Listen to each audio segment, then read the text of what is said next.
couple weeks since I last spoke to you all. You can probably guess where I'm at. I am in Washington, D.C., seeing some of our favorite clients, VARs, MSPs out there, specifically those that deal in the government space. And while we're here, I know it's cliche, talking about the government side of things, I wanted to leave you guys with two things from a hardware perspective and from a maintenance perspective. From the hardware perspective, those that are in this government space know that the government, a lot of the government operates off of x86 technology. And of course, in October 2014, that was then bought by Lenovo. x86 was then originally an IBM product line, and of course now it is a Lenovo product line.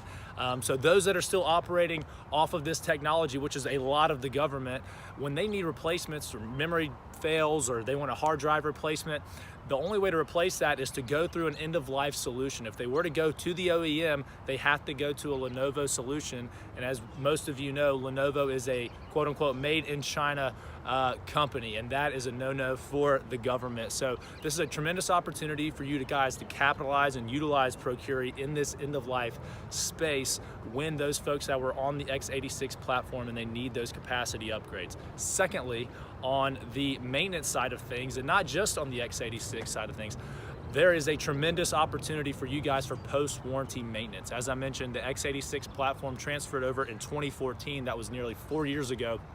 This is a great opportunity for you guys to capitalize on this space. I was actually talking to one of our customers the other day, and there's an agency of the government that still utilizes 1970s Z-series mainframe technology, which is super old. So it's not just the x86 platform, it's a range of different platforms, not just IBM, it could be HP, Dell, or what have you. This is a great opportunity for you guys to leverage Procuri specifically around post-warranty maintenance. So wanted to leave you guys with that.